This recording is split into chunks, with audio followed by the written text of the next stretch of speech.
I had a liver transplant and was, at one particular point, before I had the transplant, I was very close to death. And teen star Shelley Fabares had it all. Her hit song Johnny Angel beat the Beatles on the charts. She starred with Elvis in 3 movies. Then everything crashed. In 1994, she fell through her own floor, breaking every rib on her left side. Doctors discovered a hidden illness destroying her liver. The only option was a transplant. For 22 months she waited, not knowing if she'd live or die. What happened next changed everything. Shelley Fabares was born on January 19, 1944, in Santa Monica, California. Her father came from New Orleans, and her mother would later be diagnosed with Alzheimer's in 1988. But the biggest influence on Shelley's life wasn't her parents, it was her aunt. Nanette Fabares, a Broadway and television star, had already won a Tony and 3 Emmys before Shelley even got started. Watching her aunt's success gave Shelley a front-row view of what a life in show business could look like. It didn't seem like a dream, it seemed possible. By age 3, Shelley was already modeling. Her mother saw her potential and put her in front of a camera.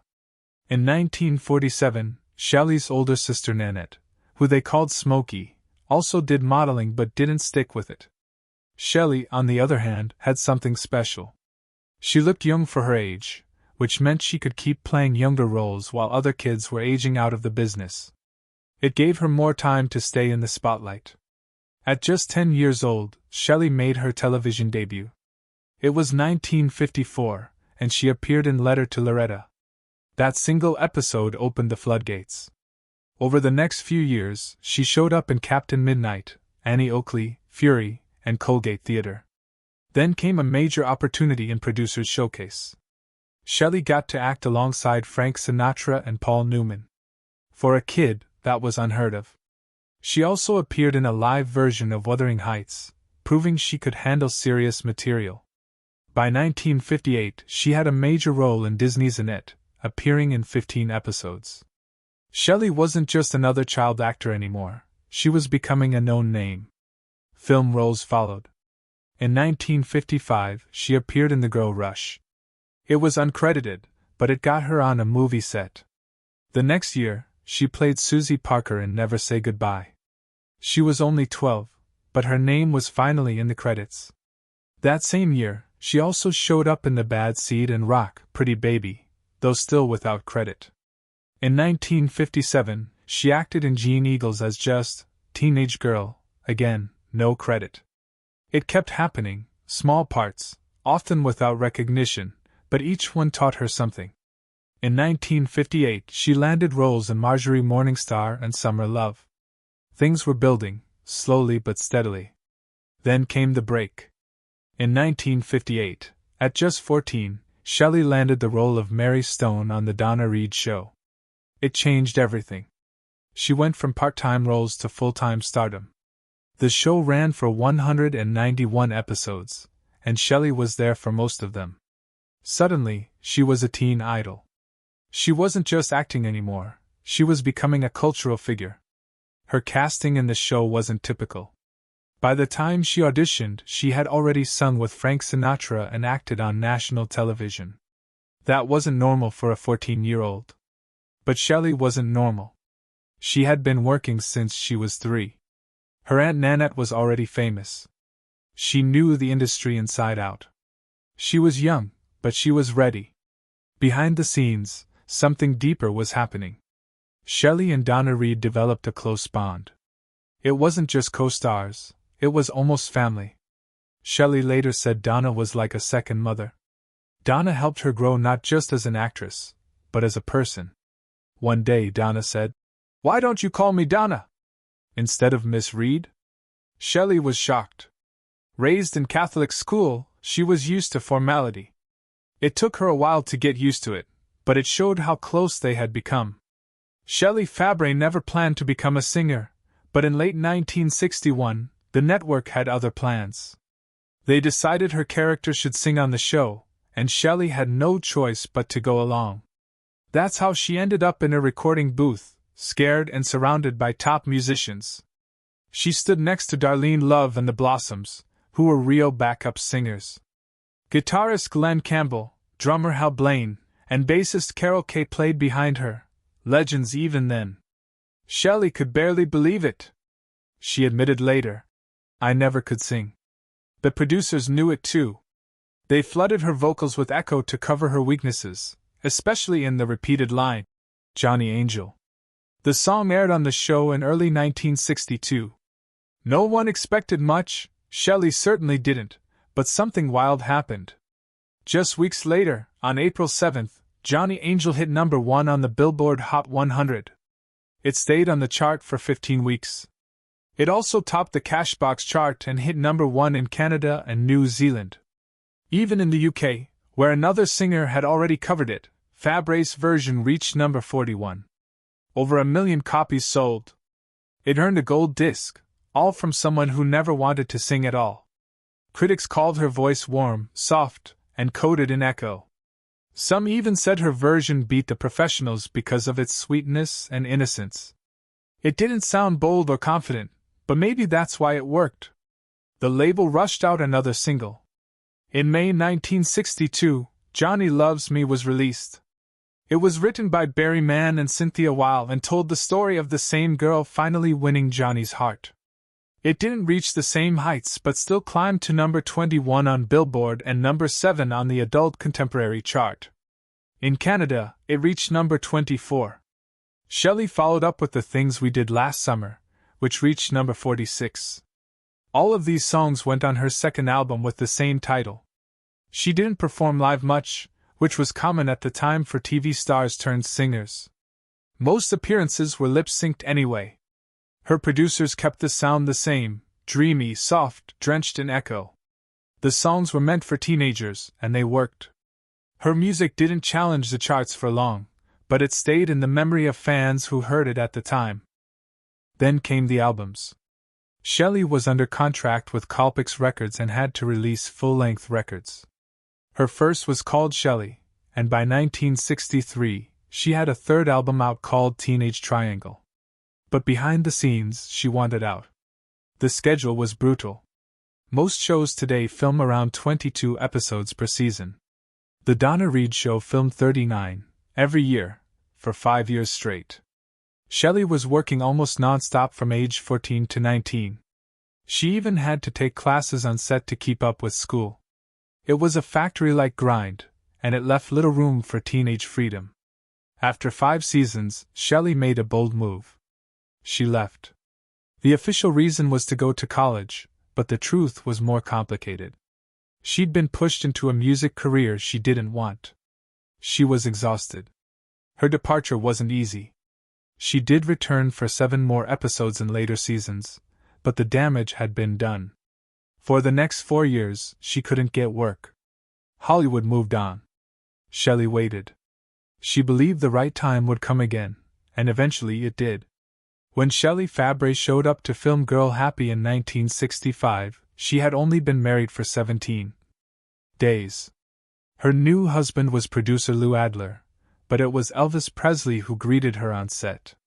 She was nervous at first, but the moment they met, that changed. Shell said it felt like they'd known each other forever, not in a romantic way, but something clicked. Elvis already knew her work. He'd seen her on the Donna Reed Show, and he knew her hit song Johnny Angel, which had gone to number 1 back in 1962. He made her feel comfortable from the start.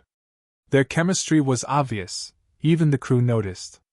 Critics would later say her sweet, innocent vibe worked perfectly next to Elvis in Girl Happy.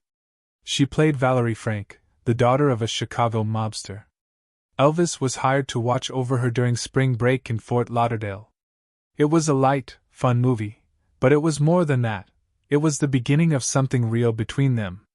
Not love, but a friendship that would last through 3 movies in 3 years.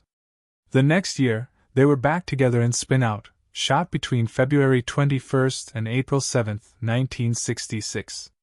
Shelley played Cynthia Foxhue, a spoiled rich girl whose father owned a racing company.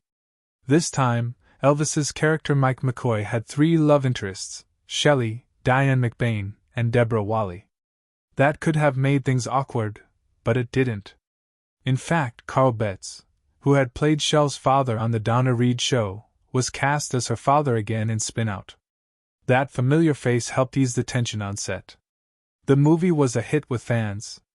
Part of that was the chemistry between Elvis and the women. All three brought something unique, and none of them faded next to him. Elvis was paid $750,000 for the film, plus 40% of the profits. That kind of money showed just how powerful his name still was. Members of his Memphis Mafia would later say that Shelley was the only co-star who could match Anne-Margret's energy. That wasn't a small compliment. Anne-Margret had been Elvis's favorite. By 1967, when Clambake started filming, things had changed. Elvis had gained weight, up from 170 pounds to 200. He was upset with the direction of his career. The scripts were getting worse, the roles more predictable. A studio executive ordered him to slim down. That's when he started using diet pills, which would haunt him for years. On that set, Shelley wasn't just a co-star, she was a listener, a confidant. They talked privately for hours in trailers and dressing rooms. One day, he told her something he hadn't told almost anyone, that he was going to marry Priscilla Beaulieu. When he left the room and told the others, "I told her." They were stunned. Many of them hadn't even known. But he trusted Shelley. Clambake became a turning point. Elvis's frustration with the movies was boiling over. He had been compared to James Dean once, but instead of serious roles, he was stuck doing forgettable scripts. By then, Shelley wasn't just an actress beside him, she was someone who understood the real man. Someone who saw the cracks behind the smile. Even though they worked so closely together, their relationship stayed strictly platonic. That wasn't always the case with Elvis and his co-stars. Colonel Tom Parker, Elvis's manager, often encouraged fake romances to help sell tickets. It had worked with Anne-Margret in Viva Las Vegas and helped boost her fame. But Shelley and Elvis didn't play that game. She later said their friendship was real and honest. He didn't have to perform with her. There was no pressure to flirt, no headlines to chase, and maybe that's why he trusted her so much. Years later, Shell looked back on that time with both warmth and sadness. She saw what fame had done to him. "I just ache for what happened with him," she said. She knew he had made some bad choices, but she also understood why. He had gone from being a 19-year-old boy in Tupelo, Mississippi, to the biggest star in the world almost overnight. She remembered one moment in the MGM cafeteria. Elvis peeked through the door, and the entire room ran toward him. "What was it like?" she asked. "To be that boy and have that happen 100 times more?" He never stood a chance. The pressure, the isolation, the expectations, it all chipped away at him. Shelley Fabares had been working in show business since she was just 3 years old, but in the late 1960s everything came to a sudden stop. She once said, "I went to bed on Tuesday having worked since I was 3. I got up Wednesday morning and didn't work for 4 years. That wasn't just a dry spell, it was a full-blown career crisis. The cheerful image that had once made her famous no longer fit with the changing times. Audiences wanted something deeper and more serious. Vietnam, politics, and rebellion were shaping pop culture. Shell's sweet and innocent screen presence didn't stand a chance. She later admitted she didn't take risks. She was scared to reinvent herself, afraid to do something bold. "I should have been more aggressive," she said. That fear probably cost her some big opportunities. But eventually she started working again. Slowly, her comeback began with a guest role on the show Mannix. It wasn't a big part, but it was a step forward. After that, she kept appearing in shows like The Ghost and Mrs. Muir, Daniel Boone, and Medical Center. Each one helped rebuild what she had almost lost. In 1968, right in the middle of all this struggle, she starred in a movie called A Time to Sing with Hank Williams Jr. The film was supposed to boost both their careers, but it didn't work out. Shelley played Amy Carter, and Hank played Grady Dodd, a young farmer drawn into music against his uncle's wishes. The plot didn't make much sense, and critics tore it apart. It got a weak 5.4 out of 10 on IMDb. One reviewer called it idiot plotting, where every character made decisions that just didn't add up. Even though it was produced by Sam Katzman, who had a history of success with teen movies, this one flopped. It failed to impress both the audience and the critics. During these years, Shelley took any role she could get. She jumped from one guest spot to another. She was seen in Lancer, Bracken's World, and The Interns. After her role in Mannix, she appeared in Longstreet, McCloud, Owen Marshall, Cades County, and Love, American Style. But no matter how many roles she played, Hollywood still saw her as Mary Stone, the teenager from the Donna Reed show. That image followed her like a shadow. One standout role came in 1974 on The Rockford Files. She played Jolene Hyland, the wife of an embezzler who had stolen over $4 million. Her character hired Jim Rockford to track down $750,000 in rare stamps her husband had bought. It was a grown-up part with twists, betrayal, and criminal schemes. For once, Shelley wasn't just a nice girl, she was sharp, driven, and layered. It showed she could handle more mature roles. But Hollywood still kept her boxed in. By the early 1980s, Shell's career was still moving, but life behind the scenes was changing even more. She didn't file for bankruptcy, but there were hints of financial stress. In 1983, she took a role in a TV movie called Memorial Day. That's where she met Mike Farrell, the actor known from MASH star. They fell in love and married in 1984, not long after, they bought a modest house in Sherman Oaks. Farrell later called it their honeymoon house. It wasn't fancy, but it was theirs. Shelley Fabares never expected her life to change at a simple CBS convention in 1982. She had been through a tough divorce from Lou Adler. Mike Farrell, also newly divorced from Judy Farrell, was just another familiar face at the event. They had met once before back in 1970, but it meant nothing then. This time, something clicked. A casual coffee turned into something deeper when Mike invited her to see his photography work. 1 year later, over a quiet meal at a health food restaurant in Topanga Canyon, Mike proposed. Shelley said yes. They got married on August 21, 1984, in a small ceremony at her aunt's house. That aunt was actress Nanette Fabares. The years that followed were not easy. Both had children from previous marriages. Both were healing from old wounds. But they made it work, quietly and steadily. In 1989, Shelley landed the role that would redefine her career, Christine Armstrong on Coach. It was a surprise win. Nearly 200 women had auditioned, many were younger. ABC executives didn't think she fit the part. But producer Barry Kemp pushed hard. He believed Shelley was the perfect mix of sharp, funny, and strong. He was right. At first, Coach didn't draw much attention. It ranked just 62nd. Shelley joked that only 6 people were watching. But then ABC moved it to air after Roseanne. Ratings shot up. Suddenly, millions were tuning in. On screen, Shelley and Craig T. Nelson looked like the perfect match. But behind the scenes, it wasn't always smooth. Craig's acting was unpredictable. Shelley preferred order. One day, during episode 11, after too many retakes, they had a long talk in her dressing room. It lasted 2 hours. They cleared the air. From that moment, their dynamic shifted. Their on-screen chemistry became real.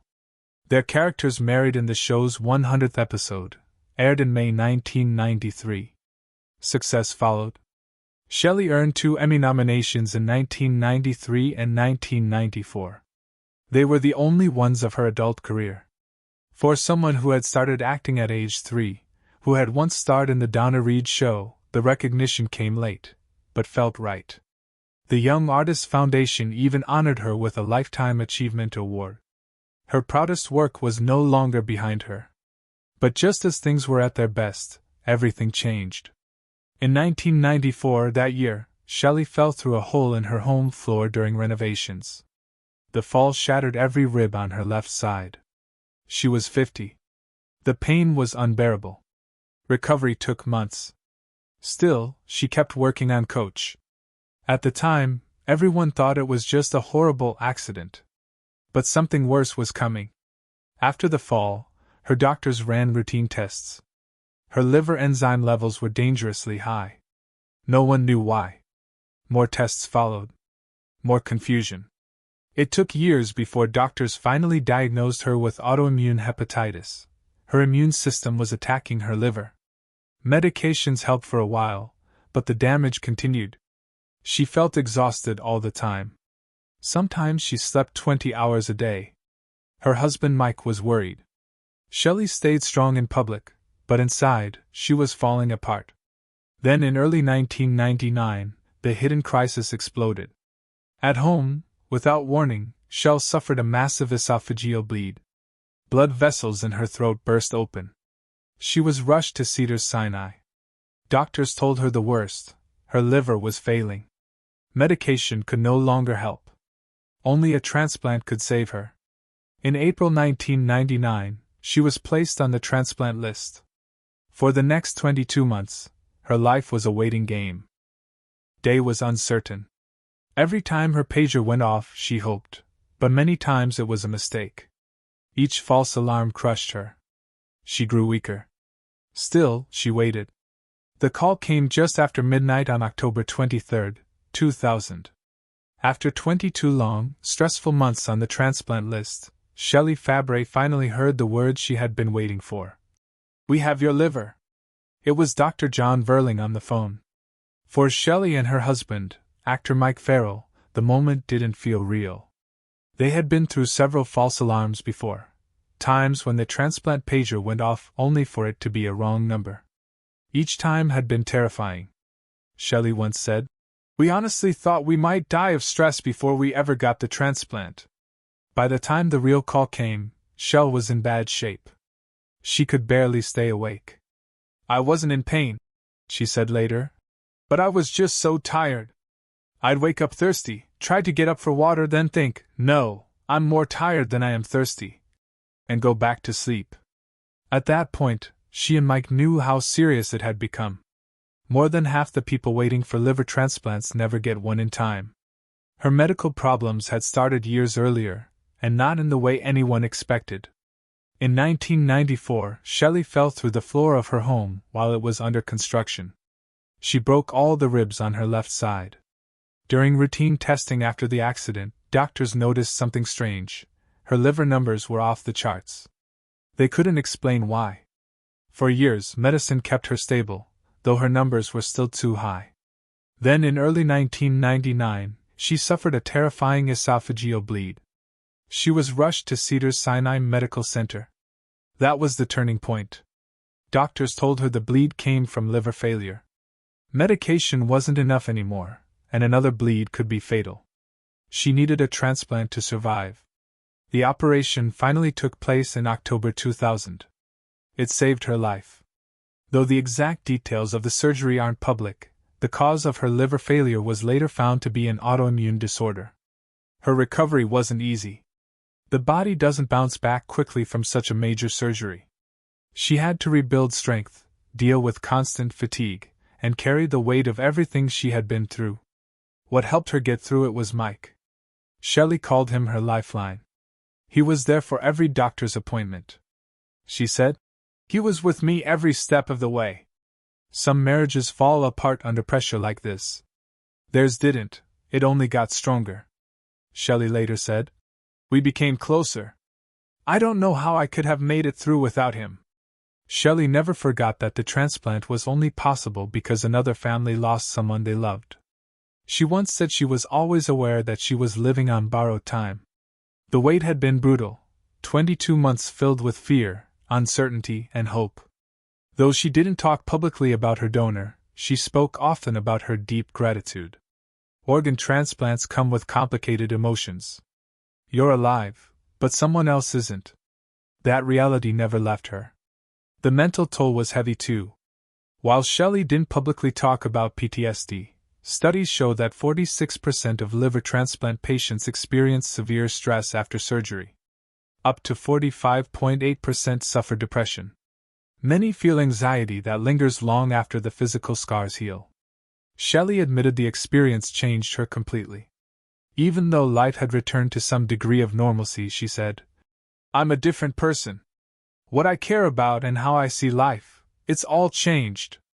By 2003, 3 years after her transplant, she had gained some distance, but the memories and emotions remained. We're still there. I'm grateful for my life, grateful for my doctors, grateful for what I've learned, she said. But most of all, I'm grateful for my husband. Still, despite all the growth and strength she found, Shelley was honest about the cost. I wouldn't wish this experience on anyone. Shelley Fabares didn't start out as an activist. She was a famous actress known for her work in TV and film. But everything changed when Alzheimer's hit her family. Her mother, Elsa, was diagnosed in the early 1980s.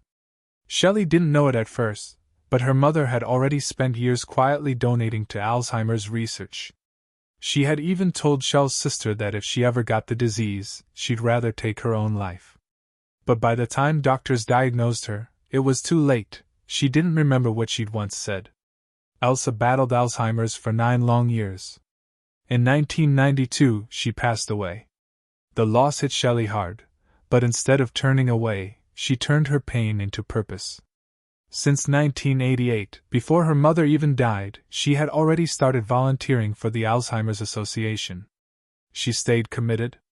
She became one of their national spokespeople. This wasn't just about awareness. Shelley wanted change. And she didn't stop at speeches or charity events. She went straight to Washington. Between 1998 and 2004, she testified before Congress 4 times. She spoke about the pain, the need for help, and the importance of funding research. She didn't hold back. Her words made an impact. During a Senate hearing in 2001, Senator Tom Harkin pointed to her earlier testimony as a turning point. The numbers prove it. The NIH's budget for Alzheimer's research jumped from $38 million in 1996 to $520 million in 2001. Shelley kept fighting. She used her fame not for fame's sake, but to push for something bigger. She once said, "I love being an actress, but with the work I'm doing for Alzheimer's, I feel this is what I'm supposed to be doing on this planet." And she meant it. What started as a family tragedy became her life's mission.